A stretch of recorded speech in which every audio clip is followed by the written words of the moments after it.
Welcome to my program, Bashys Corner.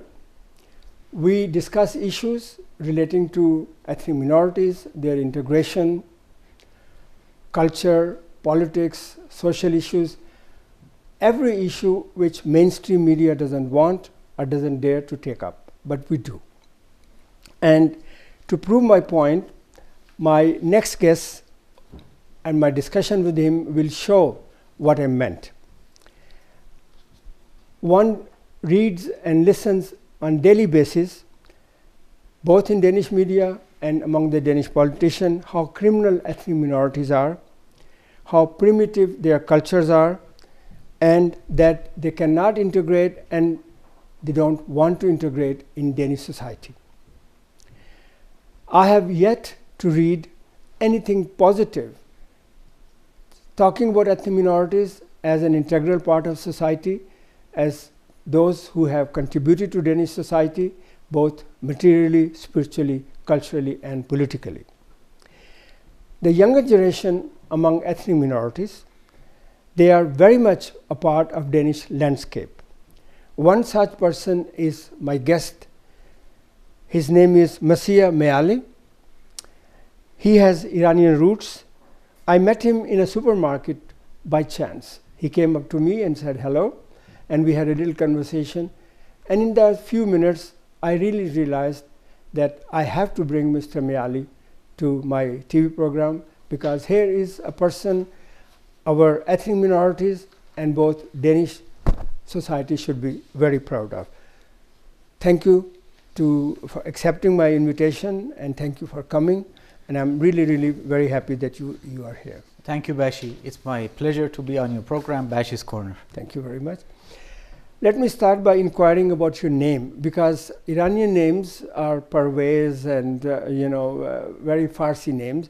Your name is, to me at least, please correct me, is not very Iranian sounding. It's Massih, which is actually Jesus in Farsi. That's right. How does it come about? Well, first of all, Persian language has been highly influenced by the Arabic language. Okay.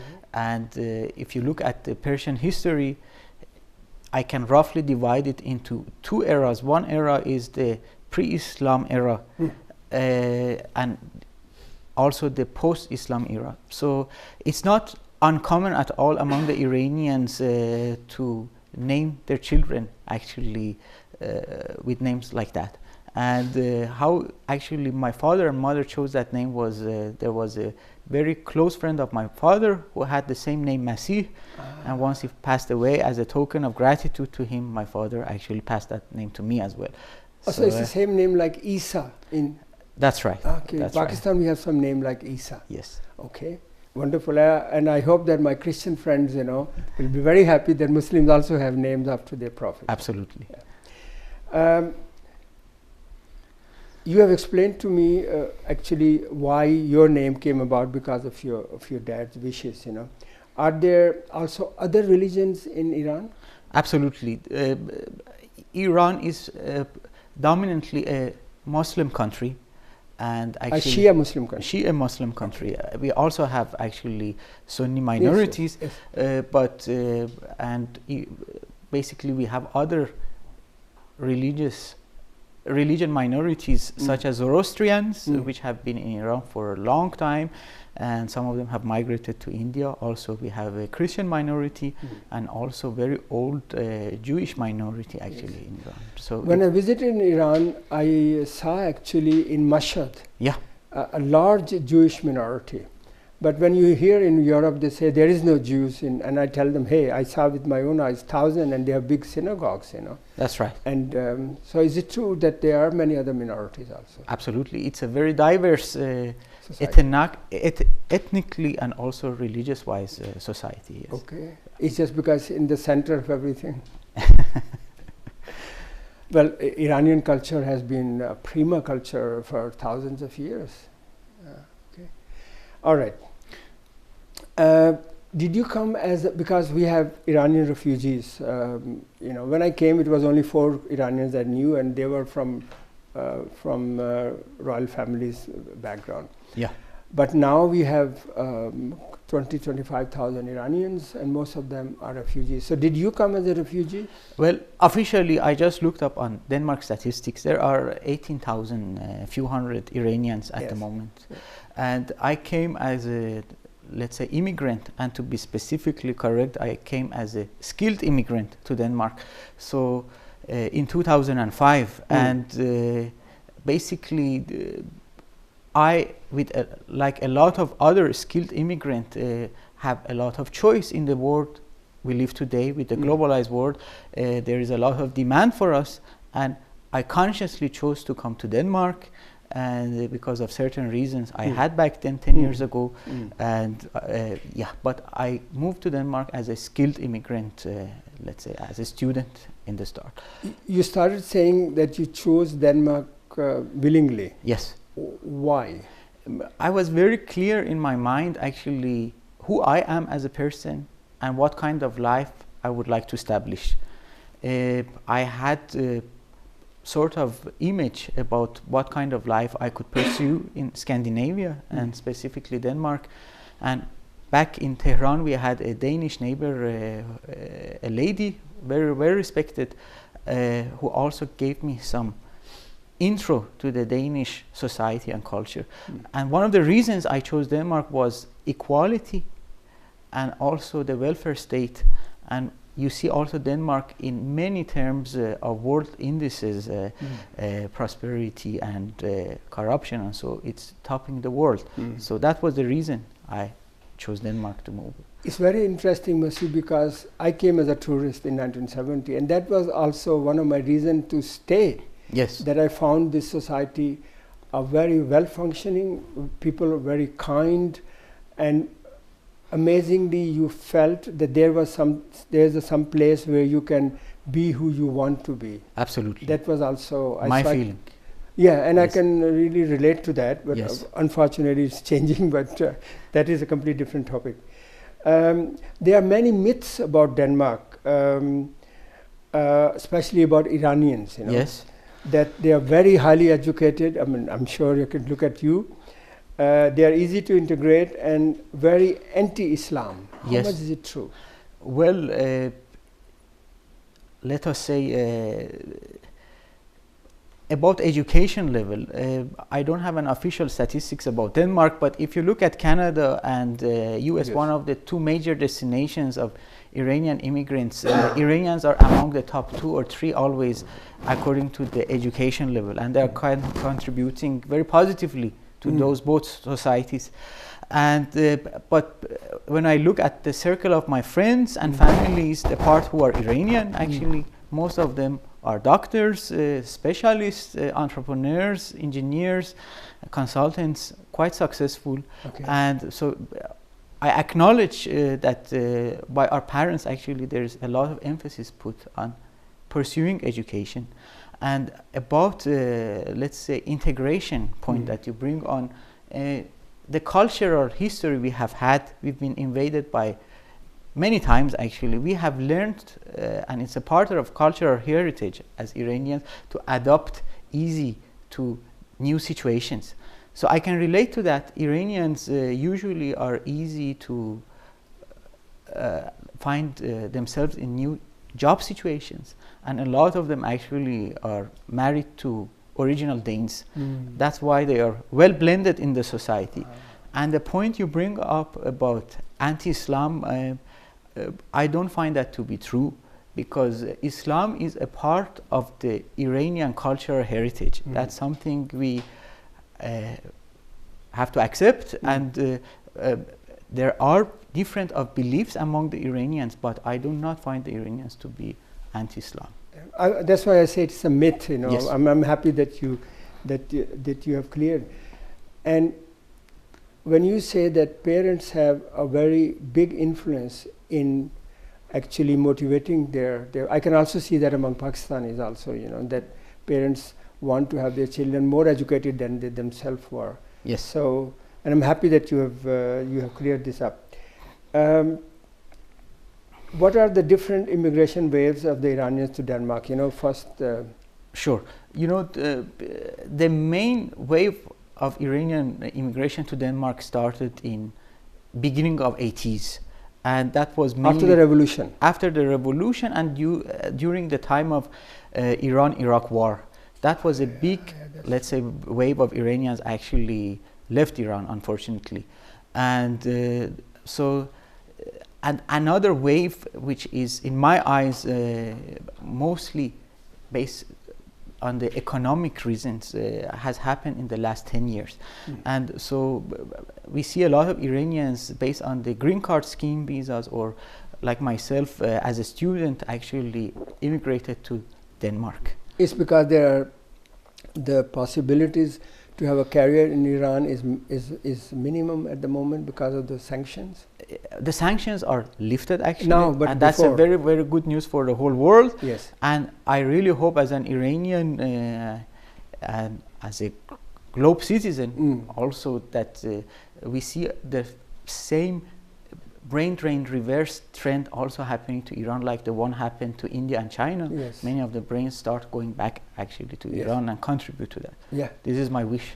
So you think that after things normalize, then many educated Iranians will go back and help to build the country? Yes, absolutely. Okay. You are working as a strategy manager of company Man Diesel. Yes. What is a strategy manager?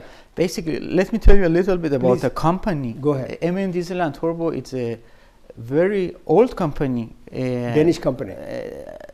A big part of that is Danish, and MAN originally German, which the Danish part was acquired in the beginning of 80s.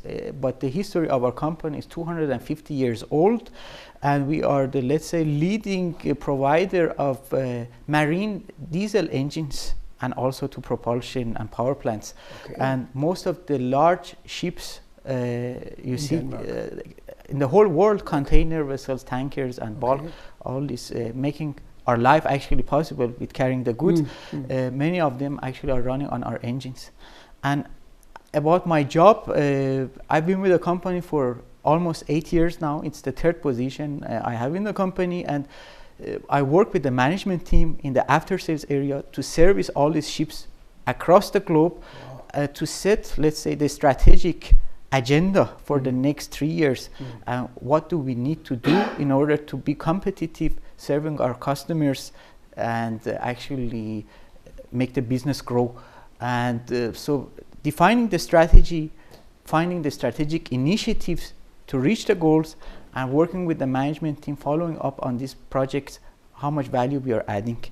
And this is basically what I do. So you must be very busy, Denmark being the country with the largest container ship company, you know. Yes, and also Denmark is having a very long heritage in the maritime business. And that's why we also hear about Blue Denmark, where we want Denmark to be one of the central hubs of maritime, which is actually, but we want to maintain that position. Okay. Yes. And through the work your company is also doing. Yes, we are contributing to that. Yes. Before that, you are what you call e-commerce manager. Yes. What is e-commerce manager? Well, e-commerce is all those types of businesses you do digitally, like a web shop, electronically, or on your mobile phone, or so on and so forth. But the work we specifically did was we set up a team in Athens during the crisis. Unfortunately, Greece was undergoing, and then we set up a very good team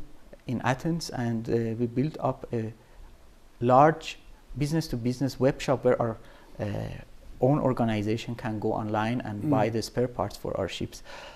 And Greece was also a very big maritime power. They are also very proud and have a very, let's say, long heritage in the shipping. We call it, it's in their blood. Okay. And you have also been involved in innovation management, system analysis, change management, and much more in your career. So you must be very good at analyzing businesses. I hope I am. No, because having all this position, you know, they must have recognized your talents. Yes, and they have supported me quite strongly in the path I have been in the last 8 years. And let's say if I've contributed positively to the company and our goals, I've been always acknowledged. So you're part of the team? Yes. Okay. How do you find Danish working culture? Well, it's a very good question, because I have the luxury actually to travel to different countries, Yes. like Germany and other parts of the world, and I get the chance to compare the working cultures. The working culture of Denmark in many ways is unique. One of the things is there is a lot of emphasis and importance given by the Danish management to work-life balance. The other thing which I think makes the Danish working culture quite unique is it's not very hierarchical and bureaucratical. Okay. It's a very flat, easygoing kind of environment. That makes it very fruitful for coming with new ideas, because you are relaxed in that, and the bosses are quite approachable. And the other thing is, this I believe is one of the values we have in the Danish society, is trust. And this trust also can be found in the Danish, let's say, corporate culture. There is a lot of autonomy given, let's say, to the staff, so they can freely actually perform the job they have to do. So it's very non-formalized and easygoing And horizontal. and relaxed. Okay. Yes. Another quality which I noticed that you have is a strong communication. You know, you're a good communicator, and also a cross-cultural team building. Yes. Do you think that the future lies in this cross-cultural working environment? Would it have an impact on the business? Absolutely. The world we live in today is getting more and more connected. Yes.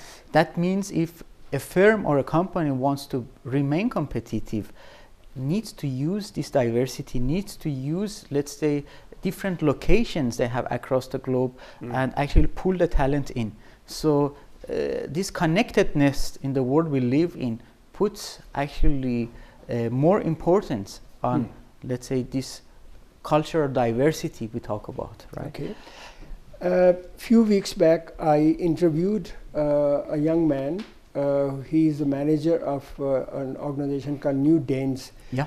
They provide help for ethnic minority youth with education to finding job. Yeah. And he also focused a lot on diversity. Do you think that the Danish business community and entrepreneur understand this, the concept of diversity? Absolutely. And I will tell you why. I see two dimensions, let's say, to that. One dimension is how the Danish society, let's say, in terms of minority background, has developed in the last 30 years. Denmark is quite new when we talk about the immigration. The immigration history is just 30, 40 years old. And so one of the dimensions relates to what has happened and evolved in the society, and the other is the business reality. The business reality is companies need to be profitable, and it's been proven actually by McKinsey in a very elaborate study. McKinsey, one of the leading consultancy firms in the world, that those companies actually who are ethnically more diverse, they have a likelihood of outperforming the median industry performance by 35%. And the growth-wise? Yes, on the financial results. Okay. And the same is actually valid for, let's say, gender diversity. So if you look at large companies like Google and the ones appearing on the Fortune 500, they have a very clear agenda about what you call how to steer diversity. So asking your question about the Danes, yes, I see that when I talk to the people who were looking for jobs and were on the job market 30 years ago, now it's much easier, and you find many more minorities and ethnically diverse staff on the Danish companies. So you say that the foreign talent is very important for Danish economy? It's more than important. It's actually critical to the success and what you call sustainability of the Danish welfare state. And there was a recent let's say, study by the Confederation of Danish Industry. And it reveals that in the last 5 years, actually, there is 45% increase in the amount or number of foreigners working full-time in the Danish industry. This is a very positive development. Is it good to, Denmark is good to attract foreign workers? Well, Denmark is good, but can be better. When we compare, let's say, Denmark with other European hubs like Amsterdam, Berlin, and London, Denmark, unfortunately, specifically Copenhagen, is behind. Denmark can attract a lot of foreign talent, but there is, let's say... Is because of language? High taxes? High taxes is one of the reasons, but there are other reasons. One of the reasons, actually, in my opinion, is the tone towards the foreigners. You mean the discussion and the harsh tone? Yes. I have some personal experience with that. Please. When I was studying my MBA, actually some of my classmates from different backgrounds were working in Copenhagen in some of the top firms and had managerial roles. And as I said, the skilled immigrant, they have the world map at their disposal. They can choose where they want to go. And few of these classmates of mine actually left Denmark not because of the weather, not because of high tax, because they thought that the public debate was too harsh towards them. They didn't feel comfortable. No. And we need to make the, let's say, newcomers